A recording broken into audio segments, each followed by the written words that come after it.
ভাই এবং ব্রাদাররা সবাই এদিকে আসো, সামনে আসো আরো। তো সবারই তারই আগে খ্যাত দেখাও আমার না দেখে, ঠিক আছে? ভাই ব্রাদার একটু ভালো নাই, কারণ হয়েছে গিয়া মিলানোর বারেশিয়াতে পড়ছি, খ্যাত দেখা গাছপালায় শুধু জঙ্গল, আর ইয়াতে পড়ছি এক আরব দেশ ছাইরাইলাম, ছাইরাইলাম মানে মরুভূমি। ওইখানে ছিল রেত আর এদিকে পাইলাম ক্ষেত, ঠিক আছে? মানে ওই জায়গা ছিল শুধু মরুভূমি, আর এখানে শুধু ক্ষেত আর ক্ষেত, শহরের কোনো ছোঁয়াই পাইলাম না। এর জন্য মনটা অনেক খারাপ। সবাই দোয়া করেন যাতে কিছু হয়, তাড়াতাড়ি কাগজপত্রগুলো যদি হয় তাহলে শিফট হতে পারুন।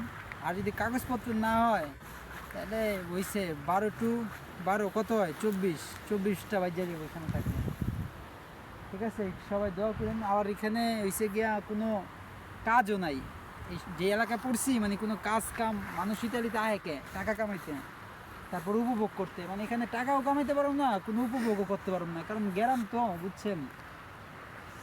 সবাই রে ভিডিওগুলো দিতেছি কি লেখা জানেন? কারণ সত্যি কথা কইতেছি, সত্যি কথাগুলো কইলে বাস্তবতার ইটালি আর স্বপ্নের ইটালি অন্যরকম।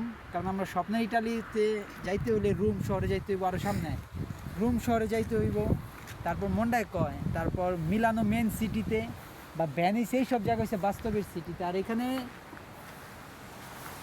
এইসব জায়গায় কেউ কারো না কিন্তু ভাইরা, বুঝছেন? আপন ভাই ছাড়া এবং দুলাভাই ছাড়া কেউ কিন্তু কারো না এইসব জায়গায়। যতই বন্ধু বান্ধব ইয়া থাকুক, আপন রক্তের ভাই আর দুলাভাই আর বাপ ইয়া ছাড়া আর কেউই আপন না, ঠিক আছে? তো ভিডিওগুলো দিমু আপনাদের প্রতিনিয়ত, পেজটা ইচ্ছা মতো লাইক মাইরা শেয়ার করেন আপনারা, যাতে করে সবার কাছে ভিডিওগুলো পৌঁছায়। Okay guys.